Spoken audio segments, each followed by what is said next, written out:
we are going to be looking at how we can use the switch statement. So first of all, what is the switch statement? The switch statement allows us to run through several cases and execute a block of code if matched with the condition of our switch statement.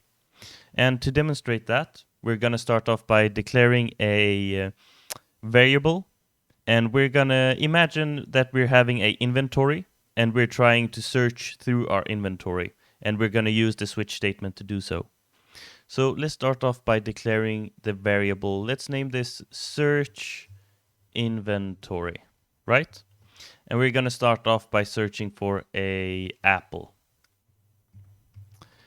And then we're going to declare our switch statement, and this is how it looks. It goes switch, open parentheses, and inside the parentheses is the argument that we're going to send in that's going to iterate through all the cases. So in this scenario, it's going to be search inventory, which is going to point to Apple. And then we're going to open curly brackets. So inside the brackets of the switch statement, we're going to go and create our first case. So we're going to go case. And what exactly are we going to be looking for? What do we have? This is what we declare, what we have inside our inventory. So let's say we have the Excalibur. So case Excalibur, and then we go colon.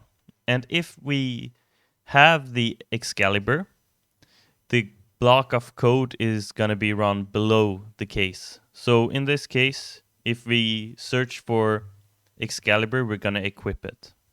And then we run our alert function that says, you have equipped the Excalibur. And once this code is run, we're going to add our break tag. And this tells JavaScript to jump out of the switch statement if it manages to find any successful case. If I now reload the browser, it's not going to run anything because we're searching for Apple, but we only have Excalibur inside our inventory. But if I change Apple to Excalibur and reload the browser, it's going to say you have equipped the Excalibur. And this is because this is what we're searching for. We're sending in the argument search inventory, which is pointing to Excalibur. And our case is equal to Excalibur. And therefore, the code on below the case is going to be run. And once the code has been executed, we have the break tag, which tells us that you can exit the switch statement now. You can add as many cases to your switch statement as you please. So let's add another statement. Let's go case.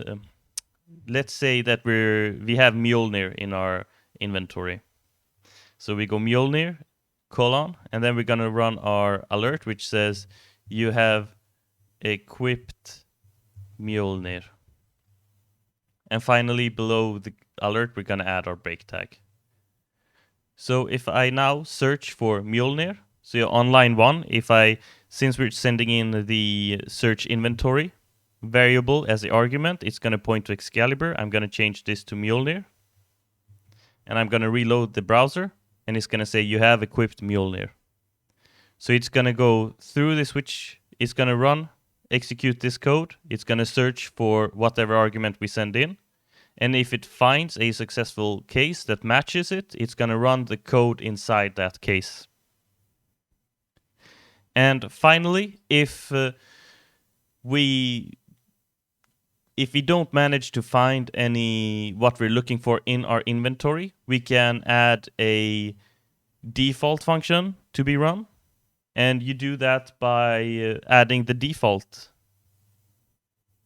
keyword. So you add the default keyword, and this specifies the code that's going to be executed if there is no case found that matches our condition.